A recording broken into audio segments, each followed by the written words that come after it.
Assalamualaikum warahmatullahi wabarakatuh. Pada pertemuan hari ini kita akan mempelajari tentang malpraktik dalam kedokteran gigi. Sebelum masuk ke malpraktek medis, kita harus mengetahui terlebih dahulu tentang sengketa medis. Sengketa dalam kosakata bahasa Inggris terdapat dua istilah, yakni konflik dan dispute. Yang keduanya mengandung pengertian tentang adanya perbedaan kepentingan di antara kedua belah pihak atau lebih, tetapi keduanya dapat dibedakan.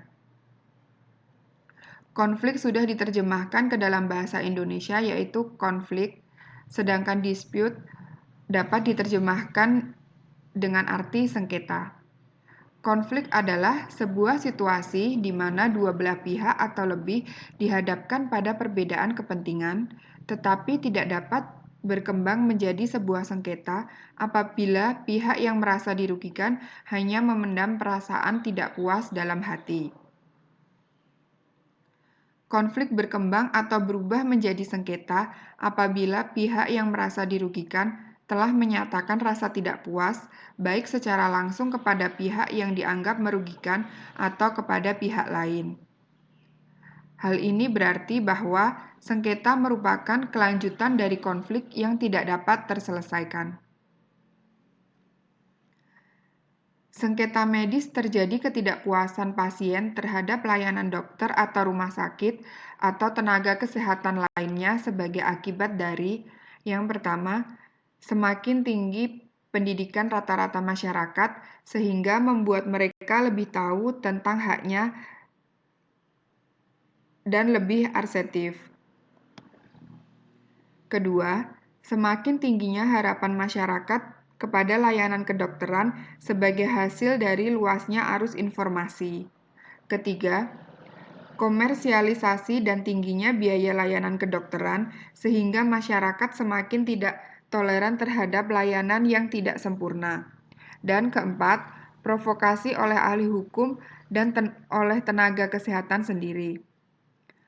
Ketidakpuasan tersebut dikarenakan adanya pelanggaran yang mengandung sifat perbuatan melawan hukum dalam melaksanakan profesi kedokteran yang menyebabkan kerugian di pihak pasien, di mana hal tersebut terjadi apabila ada anggapan bahwa isi perjanjian terapeutik atau kontrak terapeutik tidak dipenuhi oleh dokter atau tenaga kesehatan yang melayani pasien tersebut.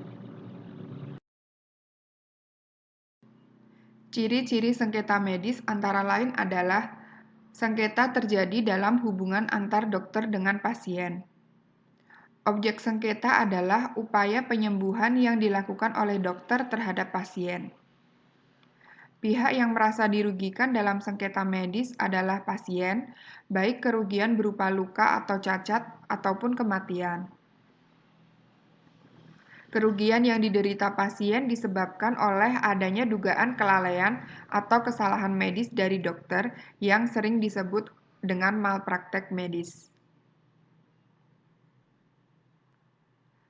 Dalam praktek pelayanan medis, kurangnya informasi yang diberikan dokter antara lain disebabkan karena kesibukan dan rutinitas pekerjaan dokter yang banyak menyita waktu, sehingga dokter kurang mempunyai waktu cukup untuk memberikan seluruh informasi.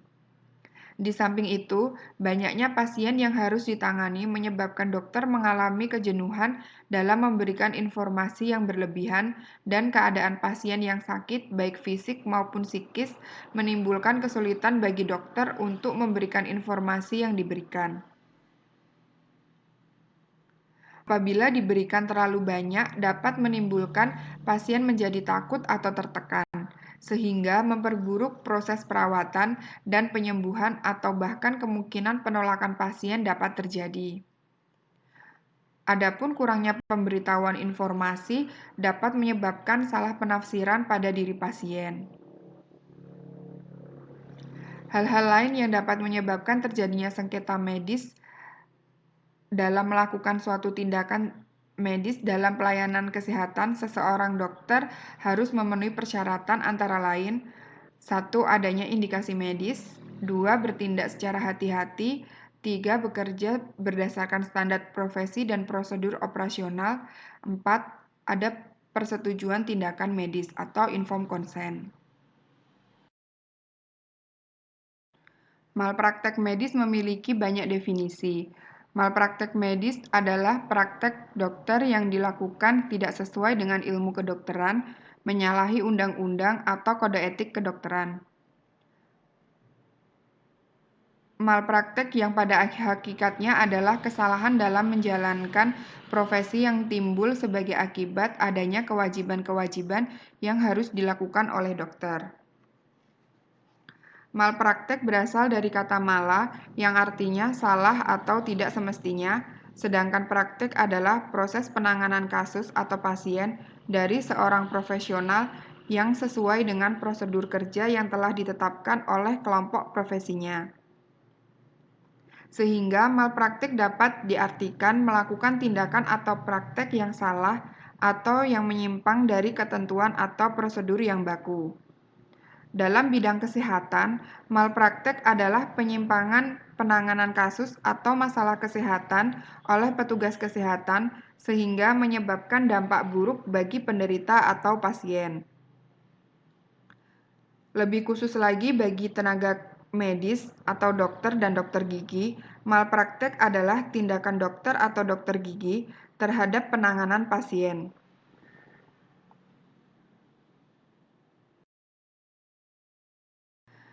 Malpraktek medis menurut C. Guandi meliputi tindakan-tindakan sebagai berikut. 1. Melakukan sesuatu yang seharusnya tidak boleh dilakukan oleh seorang tenaga kesehatan. 2. Tidak melakukan apa yang seharusnya dilakukan atau melalaikan kewajiban. 3. Melanggar suatu ketentuan menurut perundang-undangan. Tindakan medis adalah tindakan profesional oleh dokter terhadap pasien dengan tujuan memelihara, meningkatkan, memulihkan kesehatan atau menghilangkan atau mengurangi penderitaan. Suatu tindakan medis adalah keputusan etik karena dilakukan oleh manusia terhadap manusia yang lain, yang umumnya memerlukan pertolongan dan keputusan tersebut berdasarkan pertimbangan atas beberapa alternatif yang ada. Tindakan medis tersebut merupakan tindakan yang seharusnya hanya boleh dilakukan oleh para tenaga medis karena tindakan itu ditujukan terutama bagi para pasien yang mengalami gangguan kesehatan. Oleh karena itu, sebagai suatu keputusan etik harus memenuhi syarat antara lain, keputusan itu harus benar sesuai ketentuan yang berlaku, harus baik tujuan dan akibatnya, dan keputusan tersebut harus tepat sesuai dengan konteks serta situasi dan kondisi saat itu, sehingga dapat dipertanggungjawabkan.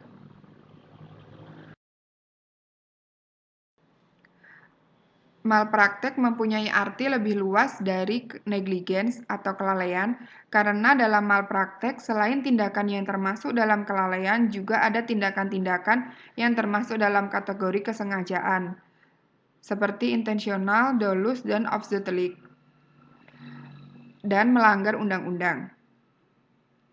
Malpraktek yang dilakukan dengan sengaja merupakan bentuk malpraktek murni yang termasuk ke dalam kriminal malpraktek. Maka dapat ditarik kesimpulan jika dalam malpraktek terdapat unsur-unsur sebagai berikut. Yang pertama, intensional, yang di dalamnya mencakup tentang profesional misconduct. Yang kedua, negligence atau kelalaian, dan yang ketiga adalah lack of skill. Malpraktek medis terjadi kalau dokter atau orang yang ada di bawah perintahnya dengan sengaja atau karena kelalaian melakukan perbuatan baik secara aktif maupun pasif dalam praktek medis terhadap pasiennya dalam segala tingkatan yang melanggar standar profesi, standar prosedur, atau prinsip-prinsip kedokteran, atau dengan melanggar hukum tanpa wewenang dengan menimbulkan akibat kerugian bagi tubuh, kesehatan fisik, maupun mental atau nyawa pasien, sehingga membentuk pertanggungjawaban hukum bagi dokter tersebut. Profesional misconduct, kesalahan profesional yang diperbuat dokter bisa disebabkan perbuatan yang tidak masuk akal serta kesalahan karena keterampilan atau kesetiaan yang kurang dalam melaksanakan kewajiban atau kepercayaan profesional yang dimilikinya. Adapun yang dinamakan dengan kesalahan profesional di bidang medis atau medical malpractice adalah kesalahan dalam menjalankan profesi medis sesuai dengan standar profesi medis atau tidak melakukan tindakan medis menurut ukuran tertentu yang didasarkan pada ilmu pengetahuan medis dan pengalaman yang rata-rata dimiliki oleh dokter menurut situasi dan kondisi di mana tindakan medis itu dilakukan. Contoh yang sangat jelas adalah melakukan aborsi. Negligence. Malpraktek dokter merupakan kelalaian atau kealpaan profesional atau professional negligence, baik dengan cara berbuat atau tidak berbuat sesuatu yang dilakukan oleh dokter. Perbuatan dokter tersebut dinilai berada di bawah standar praktik yang diterima masyarakat medis dalam kondisi yang sama, mengakibatkan kerugian atau cedera. Dalam kasus ini mengakibatkan kematian. Di dalam ilmu hukum kedokteran, terdapat rumusan tentang kelalaian yang sudah berlaku universal sebagai berikut. Kelalaian adalah ketelitian yang wajar, tidak melakukan apa yang seseorang lain dengan ketelitian serta kehati-hatian akan melakukannya dengan wajar, atau melakukan apa yang seorang lain dengan ketelitian yang wajar justru tidak melakukannya. Ini berarti bahwa kelalaian mencakup dua hal, yaitu karena melakukan sesuatu yang seharusnya tidak dilakukan atau karena tidak melakukan sesuatu yang seharusnya dilakukan. Dengan kata lain, kealpaan atau kelalaian terjadi apabila seorang melakukan perbuatan itu karena ia alpa atau lalai terhadap kewajiban yang menurut tatanan kehidupan masyarakat yang berlaku seharusnya tidak dilakukan olehnya.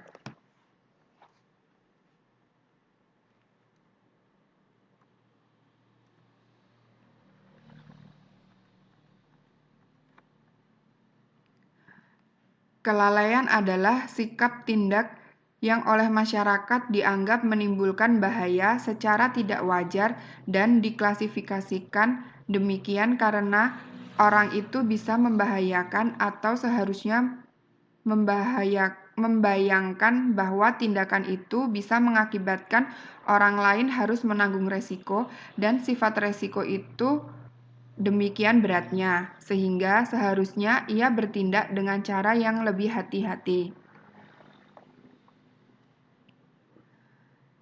Kelalaian dapat terjadi dalam 3 bentuk, yaitu malfeasance, yaitu melakukan tindakan yang melanggar hukum atau membuat kebijakan atau keputusan atau rencana yang tidak tepat atau layak, atau biasa disebut unlawful atau improper. Yang kedua, misfeasance, yaitu melakukan pilihan keputusan atau tindakan medis yang tepat tetapi melaksanakannya dengan tidak tepat, atau improper performance. Ketiga, nonfeasance, yaitu tidak melakukan tindakan medis yang merupakan kewajiban baginya.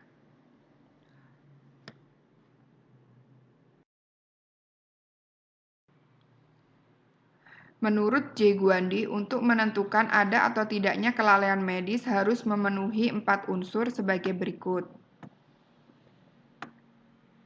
Yang pertama, duty atau kewajiban dokter dan dokter gigi untuk melakukan sesuatu tindakan untuk tidak melakukan sesuatu tindakan tertentu terhadap pasien tertentu pada situasi dan kondisi tertentu. Tidak ada kelalaian jika tidak ada kewajiban untuk mengobati. Artinya, harus ada hubungan hukum antara dokter dan pasien. Akibatnya, ada kewajiban dokter atau rumah sakit untuk melakukan pelayanan medik sesuai dengan standar pelayanan medis. Yang kedua, dereliction of the duty adanya kewajiban itu, dokter tidak boleh melakukan penyimpangan dari standar profesi yang berlaku. Yang ketiga, damage atau injury, atau dapat juga disebut kerugian. Adanya akibat yang timbul atau cedera, luka, atau kerugian pada pasien yang disebabkan karena pelanggaran oleh dokter gigi atau dokter. Istilah luka atau injuri tidak saja dalam bentuk fisik, namun termasuk gangguan mental atau pelanggaran terhadap privasi dari pasien. Keempat, direct causal relationship atau hubungan sebab akibat yang nyata. Harus ada hubungan kausal yang wajar antara sikap tindak dari dokter atau dokter gigi atau pelayanan di rumah sakit dan kerugian yang diderita oleh pasien tersebut. Terkadang banyak sekali yang masih membingungkan antara resiko medis dan juga kelalaian. Banyak pasien yang merasa tidak puas dan menganggap itu sebagai kelalaian dokter atau sebagai malpraktik dokter. Pengertian resiko tindakan medis tidak dirumuskan secara implisit dalam peraturan perundang-undangan yang ada. Namun, secara tersirat, resiko medis disebutkan antara lain dalam informed consent, yaitu pernyataan dari pasien yang menyetujui resiko yang timbul dari tindakan medis tersebut. Dari hal tersebut dapat diambil kesimpulan bahwa resiko medis berarti di dalam tindak medis yang dilakukan terhadap pasien ada kemungkinan atau resiko yang dapat terjadi. Berkaitan dengan resiko medis, dalam ilmu hukum terdapat adagium non fit injura atau assumption of risk. Adalah apabila seorang menempatkan dirinya ke dalam suatu bahaya atau resiko yang sudah ia ketahui, ia tidak dapat menuntut pertanggungjawaban pada orang lain apabila resiko itu benar-benar terjadi. Tidak ada atau tidak dapat menuntut pertanggungjawaban seseorang karena resiko terjadi bukan karena kesalahan, baik sengaja maupun kelalaian. Apabila resiko muncul pada saat pelayanan medis, pasien tidak dapat menuntut pertanggungjawaban pada seorang tenaga medis. Sedangkan kelalaian medis sendiri diakibatkan karena kurangnya pengetahuan dokter terhadap penyakit pasien atau kurangnya pengetahuan dokter terhadap ilmu kedokteran. Kemudian kelalaian medis terjadi karena dokter tidak mengikuti standar operasional prosedur yang berlaku.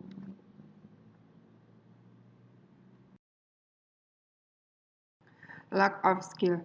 Lack of skill sering menjadi penyebab error, kompetensi kurang atau di luar kompetensi atau kewenangan. Biasanya terjadi pada dokter gigi yang merasa dirinya mampu untuk mengerjakan sesuatu, namun sesungguhnya kemampuan dia belum memenuhi sesuai kompetensi. Macam-macam malpraktek ditinjau dari segi etika profesi dan segi hukum. Yang pertama ada malpraktek etika dan yang kedua adalah malpraktek yuridis. Dalam malpraktek yuridis dibagi menjadi 3, yaitu malpraktek perdata, malpraktek pidana, dan malpraktek administrasi. Malpraktek etik yaitu melakukan tindakan yang bertentangan dengan etika profesi sebagai seorang dokter atau dokter gigi. Malpraktek yuridis dibagi menjadi 3. Yang pertama malpraktek perdata, yaitu malpraktek yang terjadi apabila terdapat hal-hal yang menyebabkan tidak terpenuhinya isi perjanjian atau wan prestasi di mana transaksi terapeutik oleh dokter atau dokter gigi atau terjadinya perbuatan melanggar hukum, sehingga menimbulkan kerugian kepada pasien. Malpraktek pidana dibagi menjadi 3. Malpraktek pidana karena kesengajaan. Contohnya, tenaga medis tidak melakukan pertolongan pada kasus gawat, padahal diketahui bahwa tidak ada orang lain yang bisa menolong selain dirinya. Yang kedua, malpraktek pidana karena kecerobohan. Misalnya, melakukan tindakan yang tidak lege artis atau tidak sesuai dengan standar profesi, serta melakukan tindakan tanpa disertai persetujuan tindakan medis. Yang ketiga, malpraktek pidana karena kealpaan. Misalnya terjadi cacat atau kematian pada pasien sebagai akibat dari tindakan dokter atau dokter gigi yang kurang hati-hati. Malpraktek administrasi. Malpraktek administrasi terjadi apabila tenaga kesehatan atau dokter gigi melakukan pelanggaran terhadap hukum administrasi negara yang berlaku, misalnya menjalankan praktek kedokteran tanpa SIP.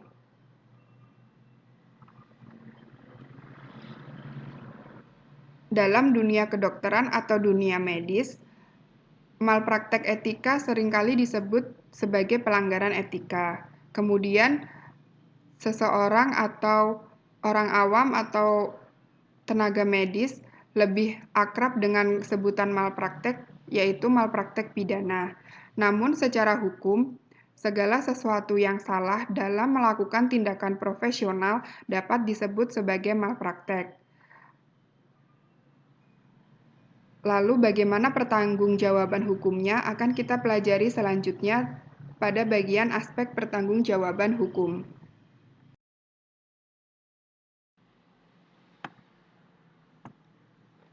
Setiap pelanggaran yang dilakukan oleh dokter ataupun dokter gigi mempunyai aspek pertanggungjawaban hukum.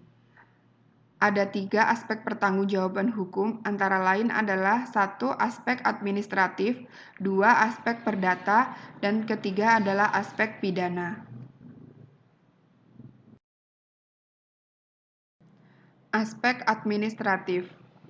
Pelanggaran hukum administratif praktek dokter atau dokter gigi pada dasarnya adalah pelanggaran terhadap kewajiban-kewajiban hukum administrasi kedokteran. Kewajiban administrasi dokter dapat dibedakan, yaitu kewajiban administrasi dokter yang berhubungan dengan kewenangan sebelum dokter berbuat dan kewajiban administratif pada saat dokter sedang melakukan pelayanan medis. Pelanggaran hukum terhadap kewajiban administrasi tersebut dapat menjadi malpraktek kedokteran apabila setelah pelayanan yang dilakukan oleh dokter menimbulkan kerugian kesehatan atau kematian pasien. Pelanggaran administrasi antara lain pelanggaran hukum administrasi tentang kewenangan praktek kedokteran dan pelanggaran administrasi mengenai pelayanan medis. Dalam hal kewenangan praktek kedokteran yang menjadi syarat administrasi untuk dapat melakukan praktek antara lain memiliki surat tanda registrasi atau STR dokter atau dokter gigi yang diterbitkan oleh KKI yang berlaku 5 tahun dan setiap 5 tahun diregistrasi ulang, sesuai pada pasal 29 UU PK. Dokter yang berpraktek harus memiliki surat izin praktek atau SIP yang dikeluarkan oleh pejabat kesehatan yang berwenang di kabupaten atau kota tempat praktek dokter tersebut, sesuai pada pasal 36 Jo pasal 37 UU PK.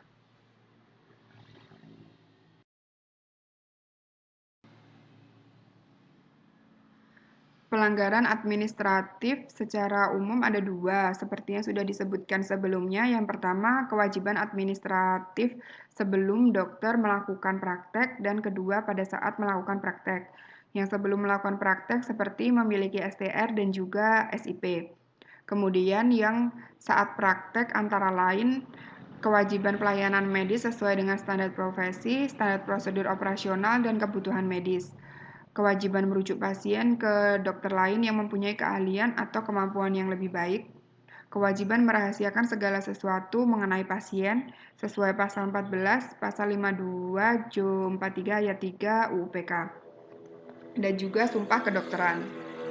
Kewajiban melakukan pertolongan darurat atas dasar perikemanusiaan sesuai pada pasal 531 KUHP, yaitu menolong orang, dan pasal 51 huruf D UU PK, kecuali ada orang yang lebih mampu.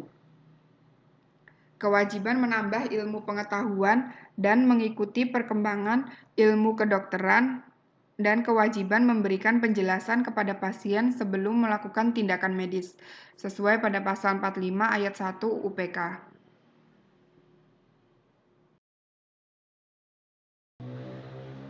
Aspek perdata, prinsip yang dianut dalam hukum perdata sebagai hukum privat yang mengatur hubungan antar warga masyarakat yang bersifat individual atau perorangan adalah barang siapa menimbulkan kerugian pada orang lain harus memberikan ganti rugi. Gugatan wan prestasi yang dilakukan oleh dokter harus dibuktikan tentang adanya kerugian yang timbul karena tidak dipenuhinya kewajiban dokter. Pembuktian oleh pasien pada umumnya akan mengalami kesulitan karena kurangnya informasi yang dapat diperoleh tentang tindakan medis yang telah dilakukan oleh dokter dalam pelaksanaan kewajiban perjanjian terapeutik tersebut. Sulitnya pembuktian kesalahan dokter dalam wan prestasi menurut hukum perdata karena wujud prestasi dokter yang sulit diukur, kecuali jika dokter benar-benar ingkar janji atas hak-hak pasien dalam pelaksanaan perjanjian terapeutik. Dalam prakteknya, gugatan atas wan prestasi merupakan gugatan penting atau primer, sedangkan gugatan atas dasar perbuatan melanggar hukum merupakan gugatan kedua atau tambahan. Dalam hal gugatan atas dasar wan prestasi, maka ada 3 unsur yang harus dibuktikan. Unsur pertama yaitu adanya kontrak terapeutik antara dokter dan pasien, di mana dapat dilakukan oleh pasien dengan mengajukan rekam medis atau dengan persetujuan tindakan medis yang diberikan oleh dokter atau rumah sakit. Unsur kedua harus dibuktikan dengan adanya kesalahan atau kelalaian dokter dengan mengajukan bukti atau fakta bahwa seorang dokter yang merawatnya tidak melakukan apa yang disanggupinya akan dilakukan dalam kontrak terapeutik, atau dokter melakukan apa yang dijanjikan tetapi terlambat, atau dokter yang merawatnya melakukan sesuatu yang menurut perjanjian tidak boleh dilakukan. Unsur yang ketiga, harus dibuktikan tindakan dokter di atas tersebut mempunyai hubungan kausal dengan kerugian yang diderita pasien.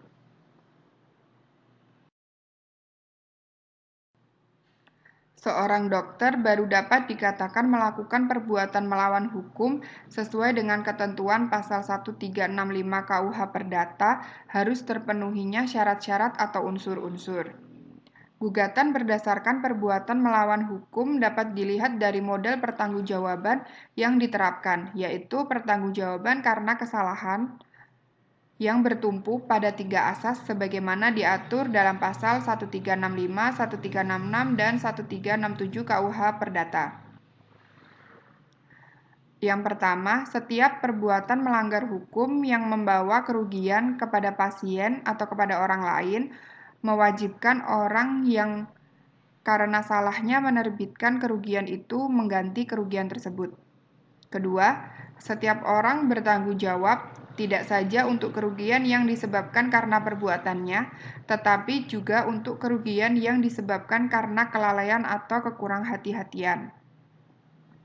Ketiga, setiap orang tidak saja bertanggung jawab untuk kerugian yang disebabkan karena perbuatannya sendiri, tetapi juga untuk kerugian yang disebabkan karena perbuatan orang-orang yang berada di bawah tanggung jawabnya atau disebabkan oleh barang-barang yang berada di bawah pengawasannya. Gugatan yang didasarkan kepada perbuatan melawan hukum harus dibuktikan dengan adanya hubungan kausal antara kesalahan dan kerugian yang diderita pasien. Aspek pidana. Pada dasarnya, hubungan pasien dan dokter adalah hubungan perdata. Namun, bisa terjadi pelayanan medis dokter di luar standar profesi dapat masuk ke ranah hukum pidana, manakala syarat batin dokter atau dolus atau culpa dan akibat kerugian dari perlakuan medis yang menyimpang menjadi unsur kejahatan seperti kematian sesuai pasal 359 KUHP atau luka-luka sesuai pasal 360 KUHP. Suatu perbuatan dapat dikategorikan sebagai pelanggaran pidana apabila memenuhi rumusan delik pidana, yaitu perbuatan tersebut harus merupakan perbuatan yang tercela, dilakukan dengan sikap batin yang salah, yaitu berupa kesengajaan, kecerobohan, atau kealpaan.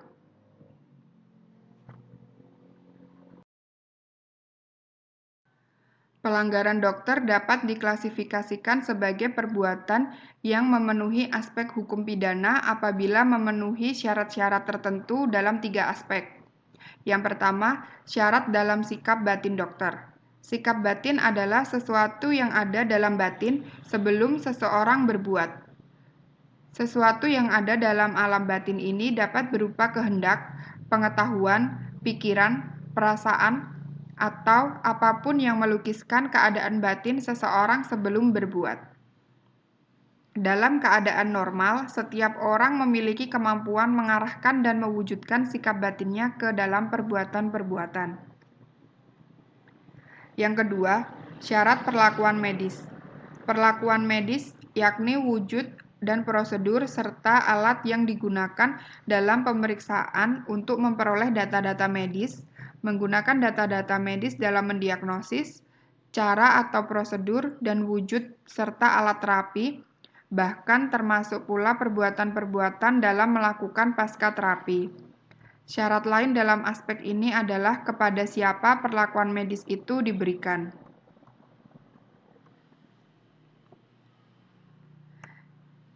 Yang ketiga, syarat mengenai hal akibat. Akibat yang boleh masuk pada lapangan malpraktek kedokteran harus akibat yang merugikan pihak yang ada hubungan hukum dengan dokter. Sifat akibat dan letak hukum pengaturannya menentukan kategori malpraktek kedokteran antara malpraktek pidana atau perdata. Dari sudut hukum pidana, akibat yang merugikan masuk dalam lapangan pidana apabila jenis kerugian tersebut dalam rumusan kejahatan menjadi unsur tindak pidana akibat kematian atau luka merupakan unsur dalam ketentuan pasal 359 dan pasal 360 KUHP dan masuk kategori ke malpraktek pidana. Penjatuhan sanksi dalam hukum pidana haruslah memenuhi unsur-unsur tindak pidana sebagai berikut. Unsur perbuatan dilakukan oleh subjek hukum. Subjek hukum yang dimaksud adalah manusia atau badan hukum. Manusia atau badan hukum dapat dijatuhi sanksi pidana. Pertanggungjawaban sarana pelayanan kesehatan dapat dipertanggungjawabkan baik secara pidana maupun perdata. Unsur adanya kesalahan. Dalam hukum pidana, penentuan kesalahan seseorang didasarkan pada keadaan batin orang yang melakukan baik disadari ataupun tidak disadari perbuatan tersebut dilarang oleh undang-undang. Adanya hubungan batin antara pelaku dengan perbuatan yang dilakukan. Ukuran kesalahan dalam pelayanan kesehatan adalah berupa kelalaian dalam hukum pidana, yaitu berupa kelalaian besar atau culpa lata, bukan merupakan culpa levis. Unsur perbuatan melawan hukum. Sifat melawan hukumnya suatu perbuatan dalam hukum pidana yaitu sifat melawan hukum formil, artinya perbuatan yang dilakukan telah memenuhi semua unsur yang ditentukan dalam undang-undang dan diancam dalam sanksi pidana.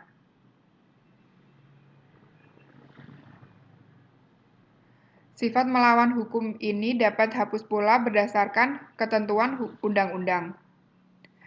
Sifat melawan hukum material artinya perbuatan yang disyaratkan memenuhi rumusan undang-undang dan perbuatan dirasakan tidak patut atau tercela oleh masyarakat. Pelaku dianggap mampu bertanggung jawab.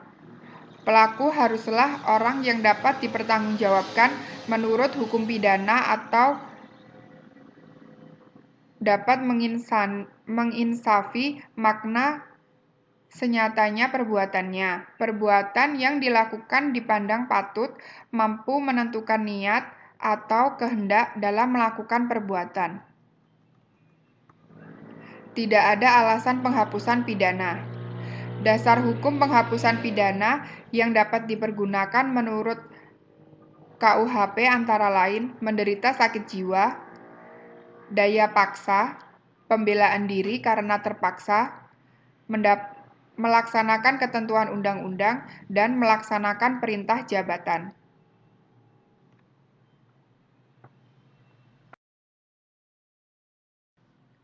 Dalam penyelesaian sengketa pelayanan kesehatan ada perbedaan penafsiran dan penerapan antara tindak pidana biasa yang diatur dalam KUHP dan tindak pidana medis. Tindak pidana biasa yang terutama berfokus pada faktor akibatnya dari suatu peristiwa pidana, sedangkan dalam tindak pidana medis yang dilihat bukan akibatnya, tetapi faktor penyebabnya. Sehingga meskipun berakibat fatal, tetapi jika tidak ada unsur kelalaian atau kesalahan, maka dokter tidak dapat dipersalahkan.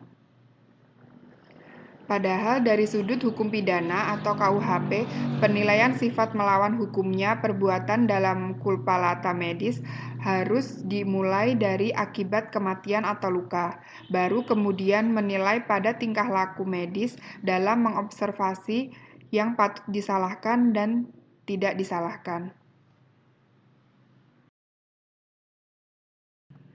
Dalam mengadili perkara malpraktek diperlukan kesamaan pandangan bahwa penentuan kesalahan dari dokter tidak dapat secara serta-merta dilihat dari aspek hukum, tetapi harus menyertakan pendapat atau putusan peradilan disiplin medis.